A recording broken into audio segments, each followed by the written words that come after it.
Welcome everybody to this week's training. For anybody that doesn't know me, I'm Ashley O'Vanis. I'm the VP of Marketing here. So just want to kick things off. Thank everyone for joining today, taking some time out to be with us. Guest trainer this week is Chuck Terry. We've got more people rolling in. Chuck's the president of Sandler Training by Sales Growth MD. We have a large mix of business owners and sales leaders with us today. There are some team members, many clients and partners. There's a large group from Chuck's network as well. And then Chuck actually has a live audience with him today as well, about 5 to 10 guests. So we have a big group. So I will pass the mic on over to him. He's who we came to see anyways. So thanks, Chuck. Get us going. So welcome to everybody. It's good to see you here. As Ashley said, I'm really excited to be doing this in conjunction with my friends and have everybody that's joining us both remotely and here live. We're doing this a little bit differently for some of you in that we do have a live and online audience. So what I want to encourage you to do is please, if you have questions, ask. I'm happy to take those questions and we can make this as interactive as we can in the time frame that we have. So feel free to jump in, ask any questions, and I'm going to cover basically 4 key points here. One, I'm going to expose you to something that I call the post-pandemic prospecting cycle. It's probably not going to be rocket science for anyone out there. Most things that work aren't, but it's something that we started moving to even in advance of the pandemic. So I think things were moving this direction anyway. And with the pandemic, it seemed to accelerate the movement to having it being harder and harder to get a hold of folks. I think that's something that most people share. And number 2, we're going to talk about approaching prospecting maybe a little differently for some folks, which is 1, think about prospecting as not a selling activity. And most people think of prospecting as a selling activity. I'm going to say, let's think of it as a sorting activity. I'll tell you more about that in a minute. Then we're going to introduce one of the things the main thing I really want to talk about today, which is the concept of setting introductory calls versus cold calls. So that's a little bit of a differentiation, which, as I said, I think it's coming anyway. But it was fueled for sure by the pandemic, and then we'll close out, time permitting, I'll talk a little about getting social. How do we use social media to fire some of this strategy of setting these introductory calls? So if nobody has any questions and comments to this point, we'll get going. Okay, here we go. So you're driving in your car. You're driving home from here, if you happen to be sitting here. You could be sitting in your office. It doesn't really matter. Your phone rings. And what do you see? You see unknown caller on your caller ID. It seems to be popping up a lot these days. What do you do? What do you do? Ignore it. Ignore it? Mm-hmm. Okay. We got a few ignores from here in the live audience. Anybody do anything different? Answer I think I'm sorry, I didn't hear you. Answer it and either make them go away forever or talk to them. Okay. I wish more people had that answer. And unfortunately, what's happened, and as I said, I think this is something that was happening already and has been fueled by the pandemic, but a lot of us now let it go to voicemail and figure if it's anything important, they'll leave a voicemail, they'll call them back. And unfortunately, that's been driven in great part by things like robocalls. I don't know about you guys, I'm really tired of those things.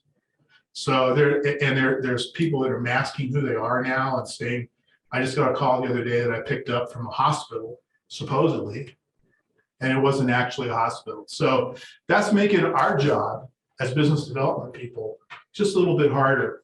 Here's a little data to support kind of the approach I'm going to espouse today as part of this.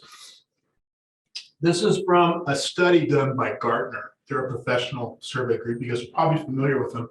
The results were published in Harvard Business Review by Harvard Business Review. And as you look at this chart, I'm going to give you a second to let this sink in a little bit for you. Is there anything that kind of sticks out to you as surprising on this?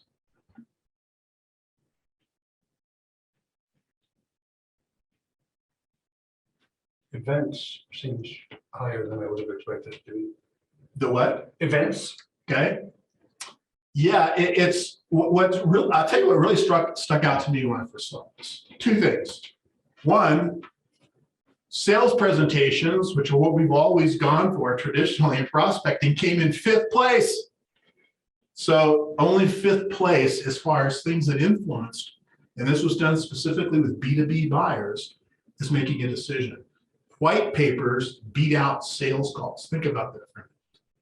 White papers meaning? White papers meaning content.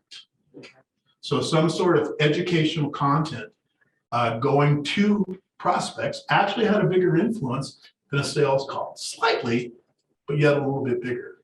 Number 1 and 2, by a wide margin, where 1, I've had some sort of association with your company before, and 2, I don't think is any surprise to anyone who references. It's how we do business now.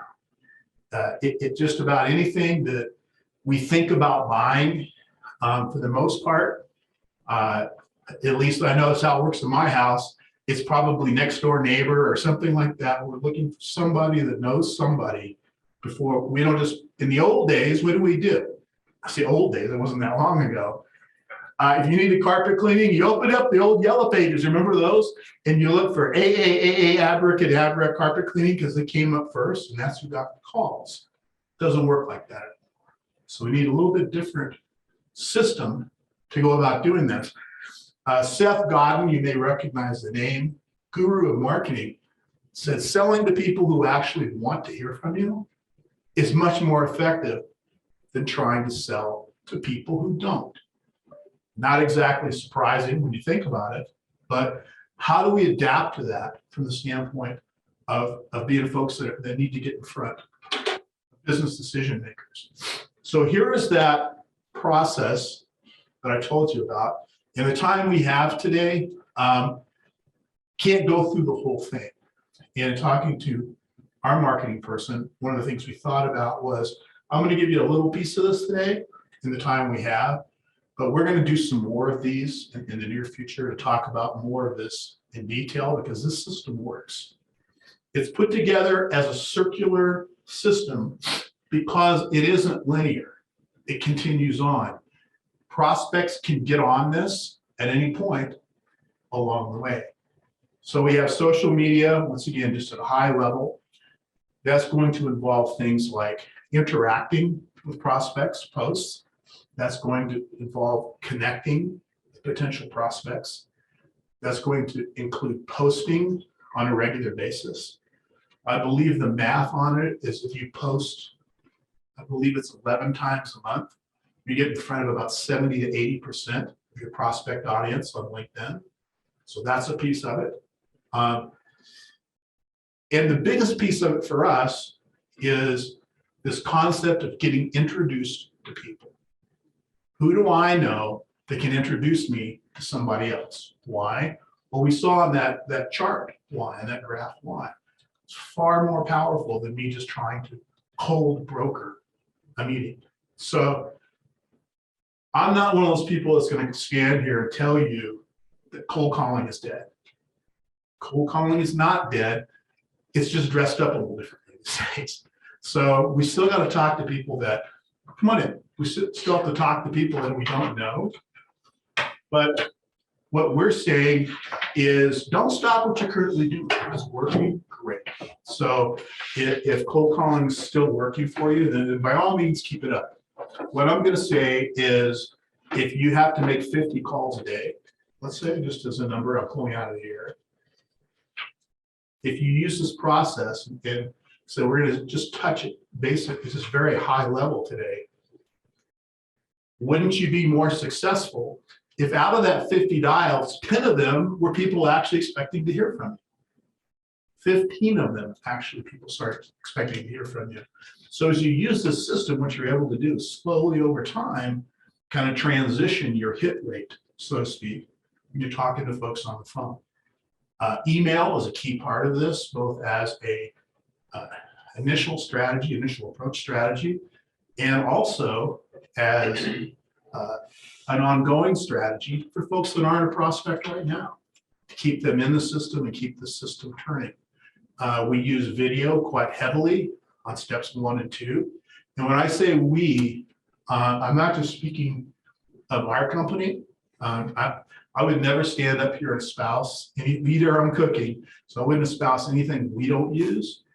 But I have a lot of clients using this with great effectiveness as well. So it works really, really well. The email piece, that's where my friends from NerdWise come into play. They're part of our strategy on the email piece of it. And I know from the questionnaires I sent out, thanks to the folks that took a few minutes to respond to those, that we have some people in the group today that are professional practice type folks, where you have to do the work and also sell the work. And this system is really well designed, this approach, if you will, for that, because a lot of this works in the background while you're doing what you do to earn a living. So the social media, most of that can be programmed. Email, a lot of that can be automated, can be run by a company. As I said, like my friends at NerdWise, you can have the content, which is the next piece, as part of an autoresponder that comes out of that. So a lot of this can be done in the background automatically. As you saw, there's a content step in here. That is, you saw the proof of that on the graph I showed you, as far as that being slightly more influential than a face-to-face sales call. And then intros, which I'm going to talk about here today. And that is, who do I know that I can get introduced to? So those 3 steps preceding it are helping to set that up. And in an intro, what I believe it makes some sense is when you're getting introduced to someone, try to make your first call short. Keep it about 10 minutes, because we don't know if it's a fit or not fit.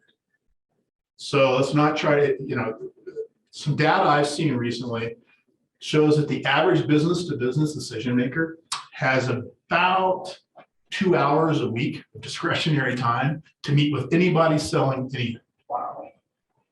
So the bigger chunk of that time you ask for, the less likelihood you have of getting a piece of it. So set those initial intro calls for about 10 minutes. And then if it looks like there's some fit, at least at a high level, then we proceed to that meeting step. If it doesn't work, the cycle begins again. So that's a little bit about how that works out. Questions, thoughts, comments on that before I move off of this? Does that kind of make sense? Please, folks online, feel free to jump in at any point that you want to. Some of what I'm going to talk about today is in our latest book, which is 21st Century Prospecting. It's the latest Sandler book available on Amazon if you want a copy of it. I'm going to give away a copy to the folks live here today. I'm going to do a little drawing and somebody will take home one of those. But that notwithstanding, I mentioned prospecting is about sorting and not selling. And what you see here is a picture of a gumball machine. And I actually have a gumball machine live here in my training room, just to remind us of this fact. So think about how a gumball machine works. You put your dime, your quarter, whatever the gumballs cost these days, it seems like they keep getting more expensive. And you put that in the machine, you turn the handle, you hear the little thing roll down, hit the little metal flap, you lift it up, it rolls into your hand. Bingo, you got a gumball. You don't know if it's going to be red, yellow, blue, white, green. You can see all those colors in that gumball machine, but you have no idea what it's going to be. It's not prospecting. So what I mean by that is all I'm looking for is the green gumballs. That's all I want. Those are my prospects. Those are my good qualified prospects, are the green gumballs. So every time I turn the handle, I don't know what's going to roll down. And all I'm trying to do is the more times I turn the handle and the more I roll the system I'm talking about, the more gumballs roll down. Some of them aren't going to be green. That's okay. I'm just going to put them off to the side and the system will keep rolling with them. Maybe someday they will be green. It doesn't mean if you're not a green gumball today, you never will be. Just right now, They're not. So that's what I mean by sorting. Where traditional prospecting has gotten in trouble is what happens if you try to turn red gumballs into green gumballs. Puts a lot of pressure on you, puts a lot of pressure on the gumballs, and it's one of the reasons why we don't like to get those calls a lot of times. One of the reasons some of us stop picking up calls because they just keep coming at us, right? I don't care if you're a red gumball, I'm going to turn you into a green one, I'm going to wear you down. So this system is about not doing that. Prospecting is more about getting introduced now, we believe, and more about nurturing relationships. That's why that cycle has more steps in it. Think about it this way. I'm walking down the street. I see a really attractive girl. And I walk up to that attractive girl and I say, hey, you're really attractive. Would you like to get married? How does that work out? Not so good, right? You might want to take a few steps along the way. And I think sometimes some of the prospecting approaches we have is doing exactly that. It's trying to take too big a step at once.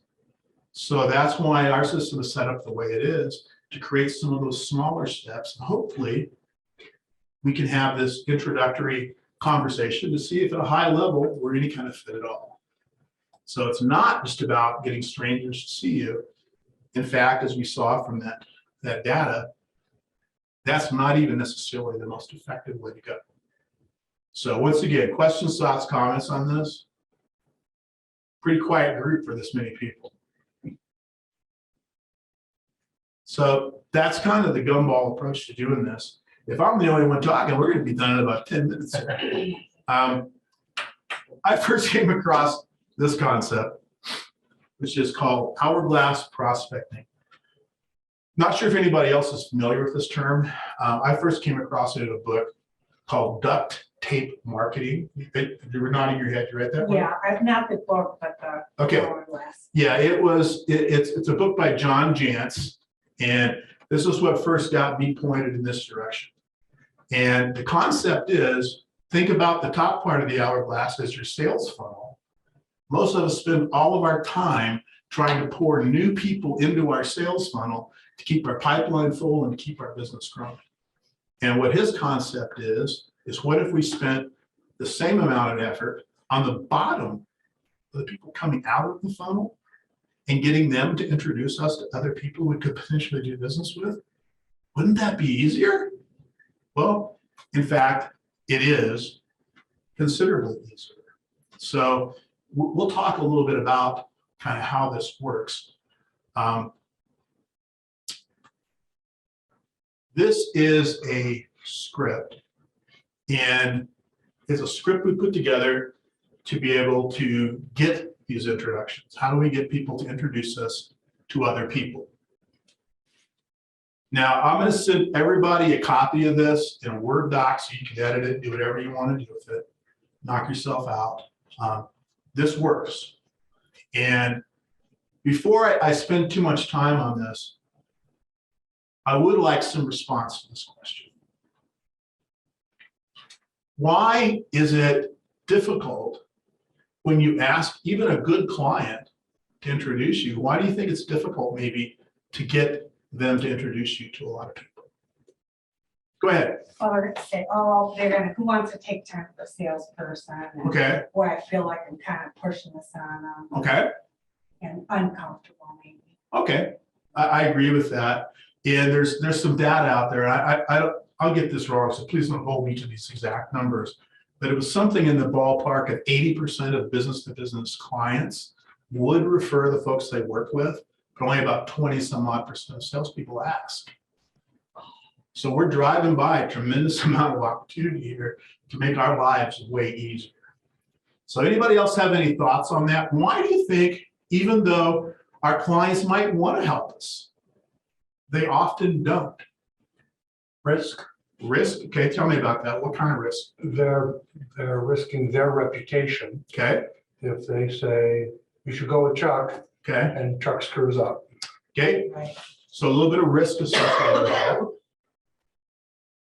I wouldn't disagree with that. Anything else? Any other reasons do you think why it's harder maybe to get as many referrals as we potentially could from people that we already know, from people that we're already doing business with? Maybe they just don't think to refer us because we're not Okay, I asking think that's for a it. huge one. I think that's a huge one. Because tell me if this isn't true. We could be sitting in our best client's office and say, hey, only if you're comfortable, don't suppose you know somebody, maybe we should be having a conversation. He goes, oh my gosh, my best friend Bob owns a company, you got to be talking to him. And he picks up the phone and he calls Bob. What is he probably going to get? Voicemail, right? We all deal with that, right? Even with our friends. So he gets voicemail. He leaves a message for his friend.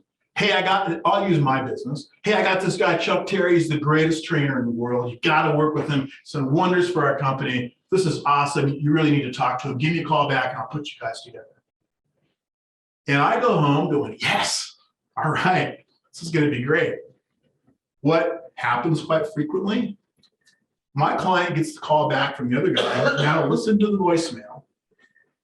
Goes, hey, listen, we're not in the market for sales training right now, but thanks for thinking of us. Not a good fit right now. Appreciate it.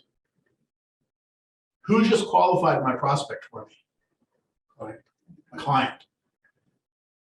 So part of what I won't have time to get into today, but we do a system that actually uses introductory emails that allow us to stay in charge of the process as opposed to doing it the way I just described, which boosts the rate of getting referrals up pretty dramatically. But that's one of the reasons why it doesn't happen. What's another reason it doesn't happen? Anybody think of another one? Why don't we get more referrals from our clients? I mean, you may get a lot already, but why don't we get like a steady flow? And not looking. They're busy with other things. Yeah. They're not thinking about that. We're not asking them enough. All those things are Yeah, true. we're not asking. All those things are true. Absolutely 100% true. But here's another thing. And here's an example from, do we have anybody on the line from the personal finances in maybe somebody that is a financial planner or something along those lines? Okay, even if we don't, here's an example. Successful financial planner talks to one of his clients, says, hey, listen, one of the ways we grow our business is folks like you that are happy with what we do, referring us to their friends. Is there anybody you think we should be talking to? He says, yeah, let me give that some thought and get back to you. The phone isn't ringing, it would be that customer calling. And part of the reason is because, think about it. Have any of you ever had a conversation with anyone where they've gone, hey, I'm thinking about hiring a financial planner. You know anybody I should be talking to? It doesn't happen. So as you look at this template, the very bottom in parentheses here, it says briefly outline observable characteristics on an ideal client. So here's what the financial planner does now. So if you know anybody we should be having a conversation with, a good example would be someone that has kids about to go to college.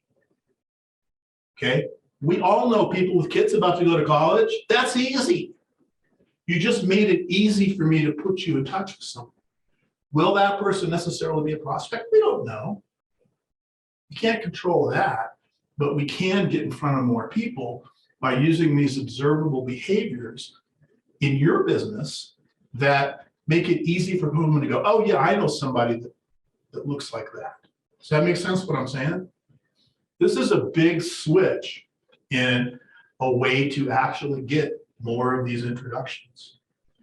At the end of the day, when we're making a traditional cold call, what are we trying to do? Have a conversation, right? Do we know if that person's going to be a prospect? Of course not. But if we can have more of those conversations, our hit rate's going to go up.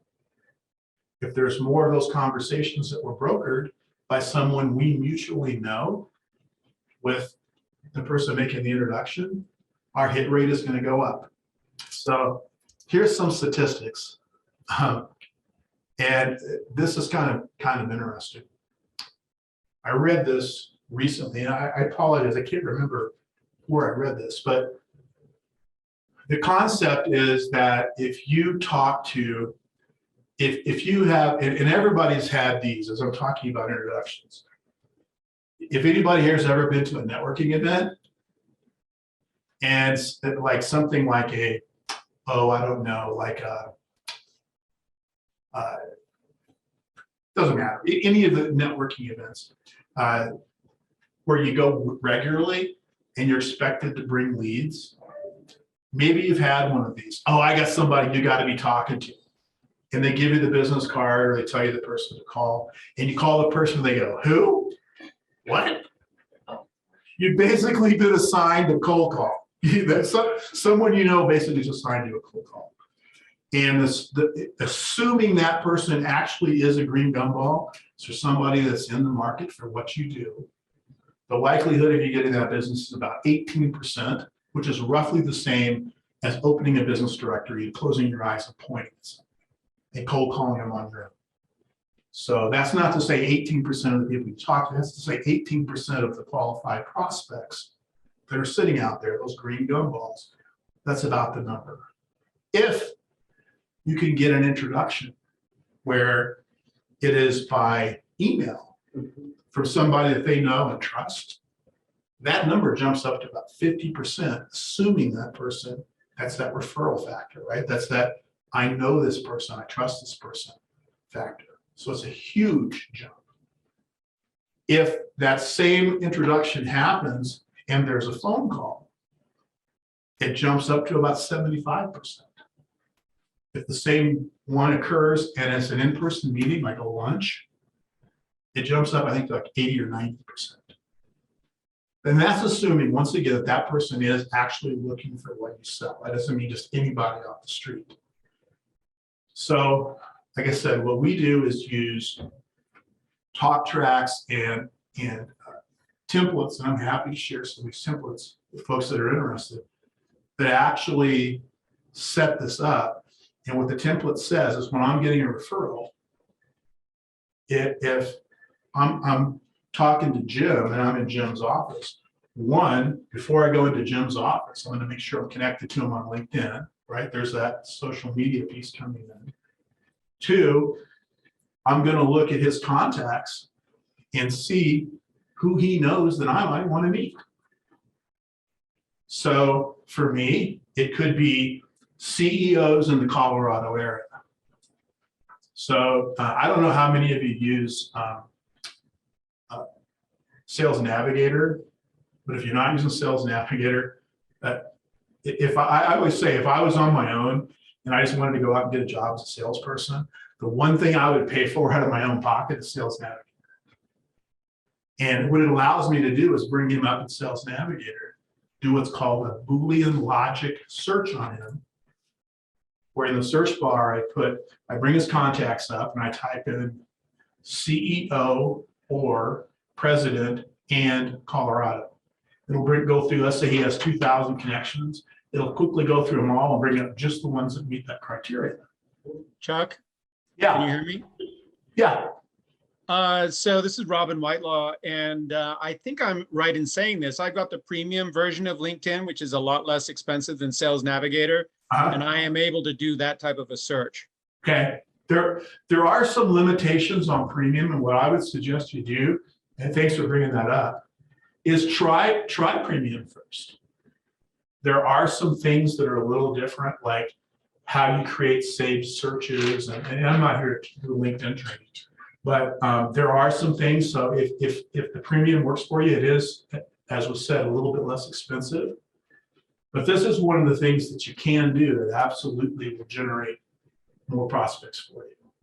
So if I've done that search, and thanks for sharing that, whether I'm doing it with Premium or Navigator, what I'm able to do is when I'm meeting with him, and let's say he's my client, and I get to the end, and I say something along the lines of, Jim, took the liberty, and I don't know if you're comfortable doing this, but I took the liberty of printing out about 7, 8, 10 people that you're connected with that I think might be worth us having a conversation. And if you wouldn't mind taking a look at this and let me know any of these folks you know well enough to make an introduction. If you notice, what didn't I say there? I did not use the word referral. If you're using the word referral, here's a best practice. Strike that from your vocabulary. Why? Why do you think? Anybody have any ideas? Why would we want to say, hey, you know a guy you could refer me to? Takes the pressure off. Takes the pressure off. It gets back to what Jim said earlier about that pressure of, oh, that's not putting my reputation on the line. Yeah. I just want to have a conversation. No pressure. I'm not sure. And that's why I use that term. Someone we should be having a conversation with. Because, you know, I don't want him feeling pressured to introduce me to somebody on LinkedIn that he's connected to, unless he knows them well enough that when we do that connection, it's going to create some dynamic tension and because of that person's relationship with him, they're going to have a conversation with me out of respect. That's what makes this system work right there. So I want to make it as easy as possible for him to say no. So it doesn't help me at all if he introduces, gives me one of those ones we were talking about that are like you signed cold calls. That doesn't help at all. So let me ask you guys this. In a given month, how many people reach out to you and ask you to introduce them to a specific person? Not very often. Not very often. So, I'm sorry?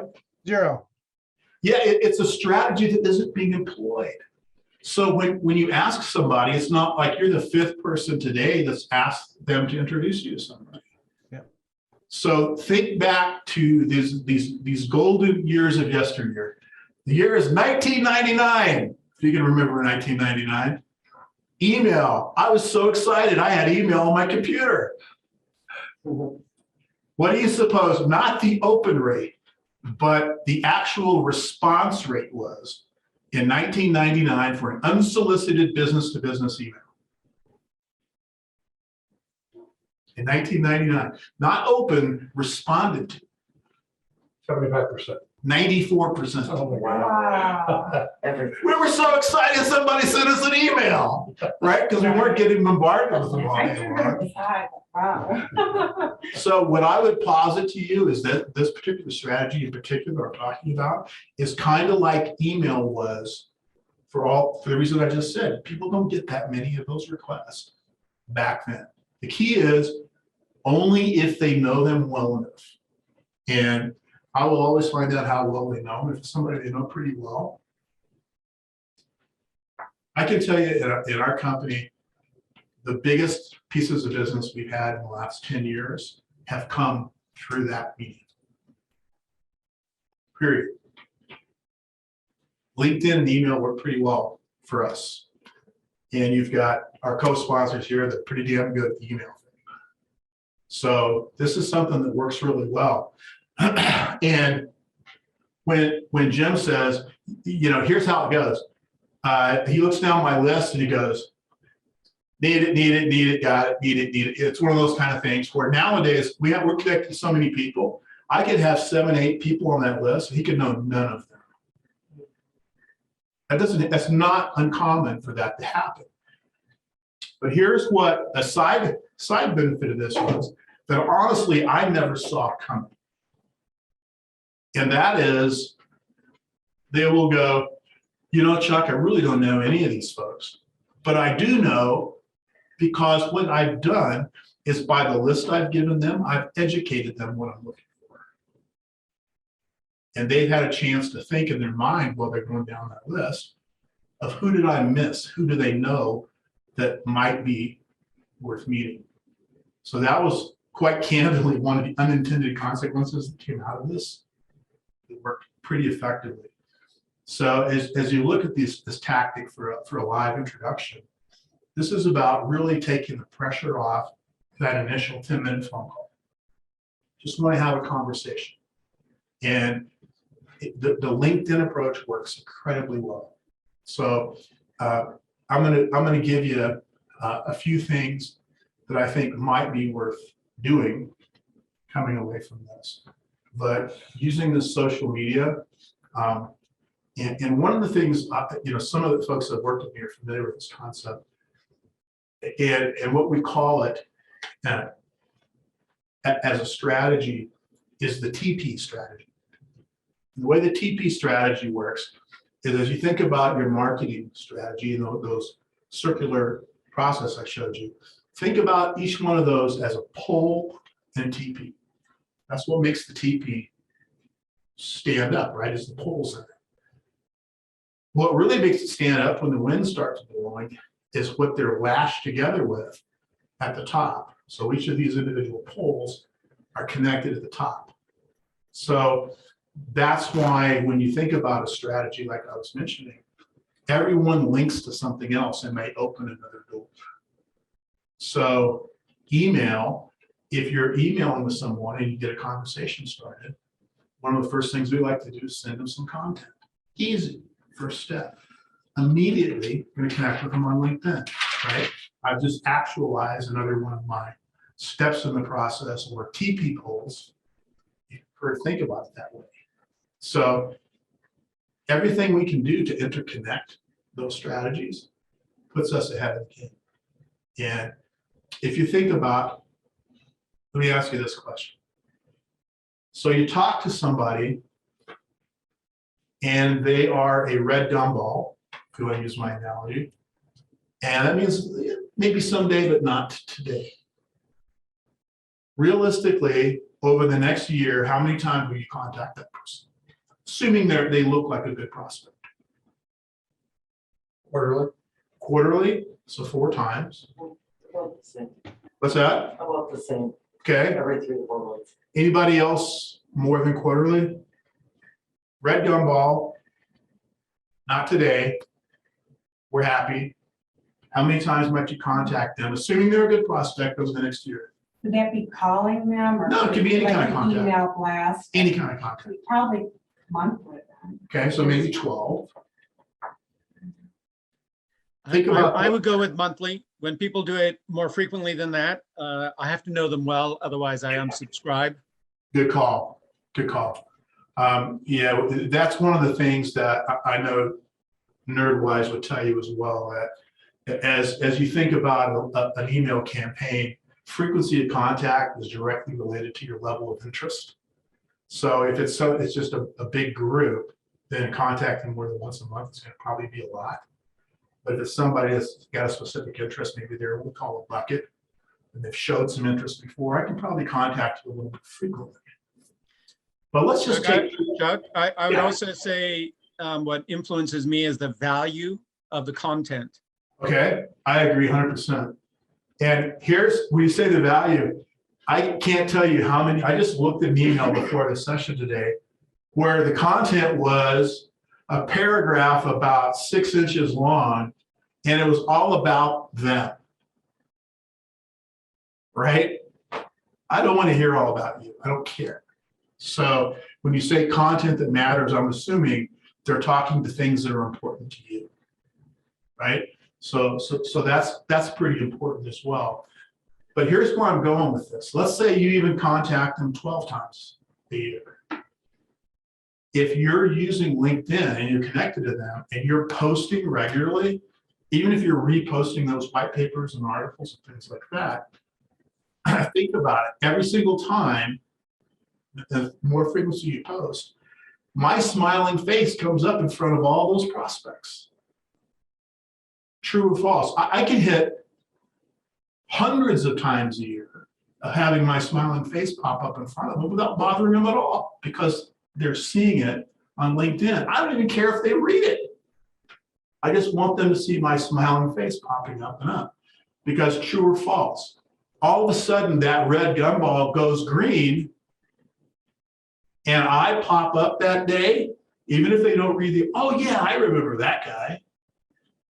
So that is one of those long range strategies that's all part of this. pays huge dividends. I just had a person reach out to me, I kid you not, that I've been connected to for over 12 years. He was a client at a previous company and just popped up, said, hey, I've been reading your blog posts and all that kind of stuff on LinkedIn. Just reminded me, I just started my own company. Let's get together and talk. So that's how that works. It increases that frequency without you having to constantly be nudging the prospect. So works pretty effective. Back to introductions. Any questions, thoughts, comments on this tactic of how to go about asking? The words in red are kind of important. I'm not going to read it because you can read for yourself. Anybody have any questions on this? Okay. About, Chuck, what about paying them for, finder's referral fee or a thank you dinner or something? Good idea. Here's my thought on it. Hopefully I don't offend anybody by this. I think that is a great reward, but it is not an incentive to take action. Right. Somebody who's going to refer you is not going to suddenly do it because of that. But it's incredibly important to do that afterwards. It's a great incentive. I mean, I'll take it. Thanks for doing that. But it's probably not going to drive behavior. I've seen some people give away some pretty big stuff and have found, statistically speaking, I've worked with Coke, Sprint, and some big companies. Statistically did not drive behavior. It was, like I said, it's part of a good system, but in and of itself didn't drive behavior. Good question, though. I think. Sure, what's your question? Speak up, they can hear you. Okay, Speakers. hello. My question is, being new to this market, I'm from Michigan, coming out here, don't have very many clients or people that ask for a referral out here. I mean, once in a blue moon, I'll see there's a relationship with somebody in Michigan that I know, and I'll reach out to my Michigan contact to see how well they know, etc. But starting out, since I don't have that knowledge and know that many companies, where do you start with that? I mean, I can't ask for referrals. I mean, I see the LinkedIn piece, but where do I start? What I would be surprised by, how many people you connected to total on LinkedIn, you know? 458. Okay. For one, you want to try to get that number up. Okay. What should be your minimum number? About I think it's about 250 you can access. You start to really see things. About 500, the whole world starts to open up as far as who you can see, as far as other people that other people are connected to. And as you go up, it gets more powerful from there. If you're connected to too many people, it can kind of dilute the people you may know section of that, but that's okay if you're searching on your own for that. And what I would encourage you to do is to go through your contacts in Michigan and do that search I was talking about. Because I think you'll be surprised how many people they may know that you would never suspect. Quick story, and it's not about me.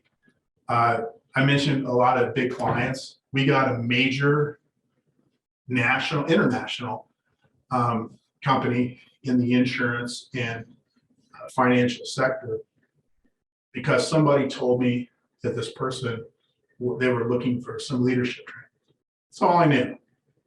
So I got the person's name. I called up on the phone just like anybody else would be prospecting. And while I was doing that, I was putting her into LinkedIn. Turns out she knew my next door neighbor. You just never know. And my next door neighbor actually reached out and said, hey, this guy's great. He's awesome. I talked to him. I got an audience within 48 hours and was sole sourced. They didn't even talk to anybody else on the deal. So never underestimate who you might know or who you know might know that might be a benefit to you. It's pretty incredible. Any other questions on this section? Here's some things to do that I'm going to leave you with today, and then we'll take some questions. And as I said, I'll send you some things. If anybody wants to have any other conversations, I'm certainly willing to do that. But what I want you to know is pick 10 people you know. So go into your LinkedIn And as long as you have, you know, I'd say 300-400 and up connections, I'll bet you can find 10 people that if you called them on the phone, they'd say, hey, great to hear from you, and would do anything they could to help you. They probably just don't know how. So pick those 10 people, go search their contacts and see if you can't find 5 or 10 people they know you'd like to meet. Then we're going to reach out to them. As I said, if you want the templates, I'll send them to you. Happy to share. Don't suppose you know so-and-so well enough to make an introduction and not a problem. And they say yes. We have another template where, and this is what I think makes this work so effectively, is whether I was in Jim's office, as I said, having a conversation with that list, or I'm doing it through this tactic, one of the things I'm doing is going, listen, I really appreciate you doing this. I'm going to make it as easy as possible. I'll just send you an introduction template. You can cut and paste, send it out, copies both on it. If you want to edit it, feel free, but I want to make this easy for you. No one's ever said, no, make this as hard as possible. So that template basically puts me in charge. It's a brief introduction. Don't oversell myself in it. It's not about that. And in the taxes, I think it might be worth the two of you having a conversation. Chuck, please reach out to Jim, set up a convenient time to talk.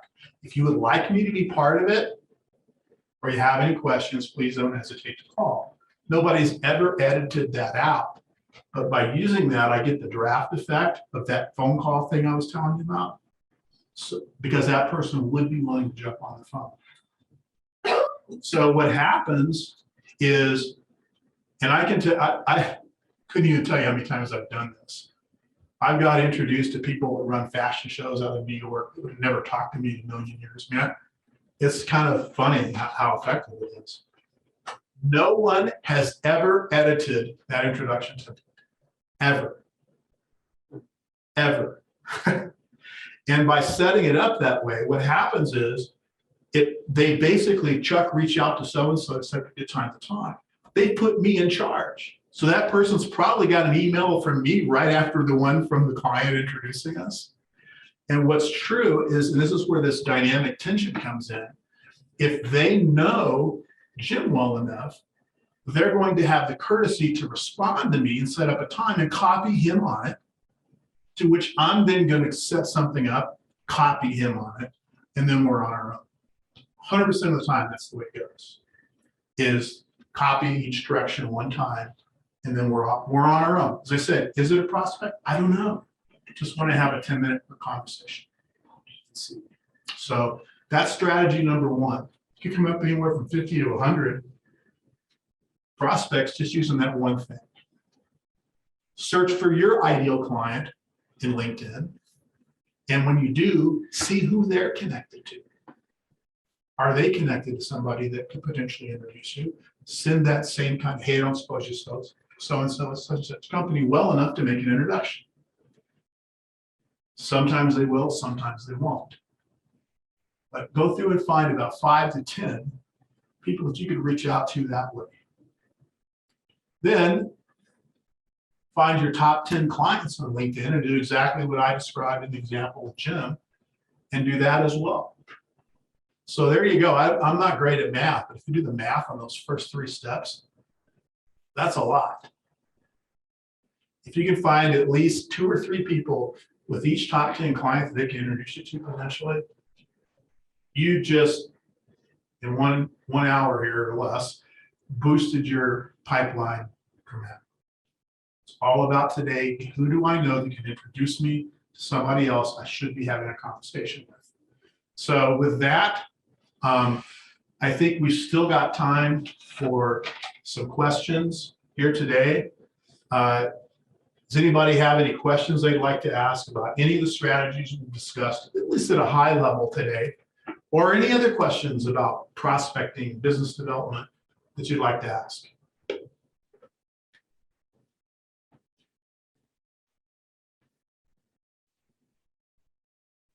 Either I am really good and nailed this, or you guys are really quiet.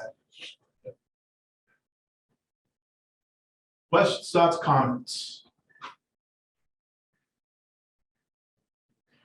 I didn't realize how powerful LinkedIn was. I'm attached to a lot of people on LinkedIn, but I never really pay attention to it.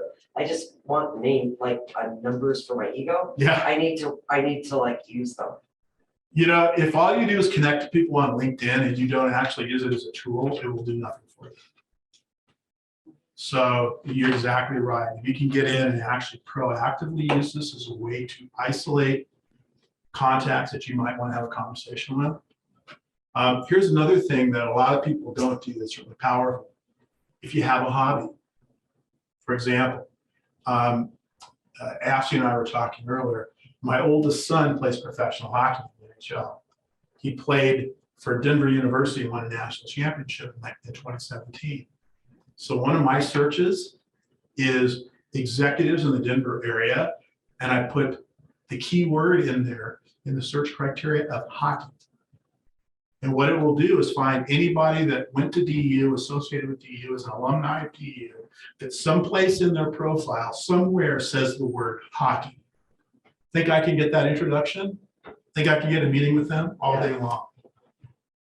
So if you have some interesting things like hobbies and things like that, that's a great tactic to use in your searches on LinkedIn. Yeah, go ahead, please. What kind of, again, I think you mentioned white pages and. White papers, yeah. White papers, excuse me. As far as looking for things to post Mhm. and so forth, what would be like your top 3 areas that you might search to find content?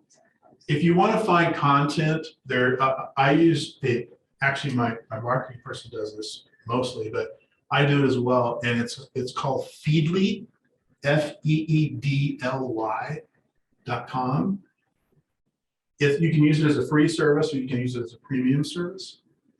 And what you can do is put in categories there that your clients may be interested in.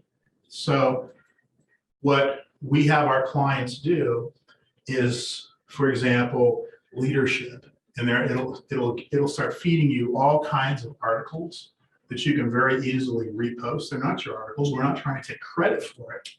Once again, I want to put something out there that people I'm connected to and the business decision makers I work with might find of interest. Doesn't even have to be about me. In fact, I highly advise about a 4 or 5 to 1 ratio of non-self-serving posts for everyone's post that's self-serving. So in other words, every post that might be about a program like this I'm doing, I want to have 4 that are simply trying to add value. Another thing you can do is, this is highly effective, is do Google Alerts. You can set up Google Alerts on your targeted industries, and it'll start to feed you articles of interest that might be of interest to your prospects. So, for example, I have a great client that's in the collection industry. That's a tough one to do. But what we do is as you play with this, and once again, you want to use these Boolean search terms, which are capital A, capital N, capital D, and then capital O, capital R. You can also use capital N-O-T to kind of separate. So it's not just looking for one of those words, it's looking for combinations. And with that one, we have collection and problems is one of them. So anything that's coming up, collections and legislation. So they can start to send out things about upcoming legislation and how you go about collecting to their prospects. So depending on your industry, there's a lot of things you can do. So you can use the Feedly to get general articles of interest, and then use the Google Alerts to get very specific. And what it'll do, you set it up, and it'll send you an email every day if you want it to. Anything it's found, you scan down, look at what it's found.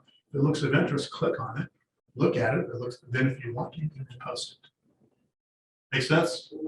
Now, one thing I'll caution you on is there's a point that LinkedIn doesn't necessarily like you directing people away from their site with links. So you don't want to go too crazy with that, but it's one of the ways to support your own content.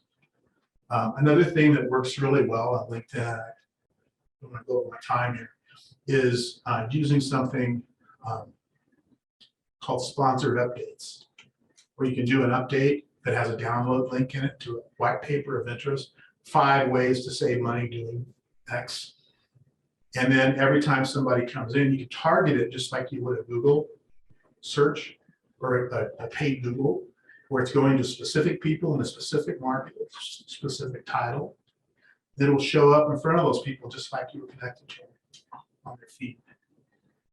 So once again, I got a million of these things that we don't have enough time to go through them all, but that'll at least get you started on some ideas to maybe change how we're going about prospecting to keep up with the times. And maybe these days we live in, it's a little harder to get a hold of people that you don't know. So with that, Ashley, anything you'd like to close out with? No, just want to say thanks. That was great, Chuck.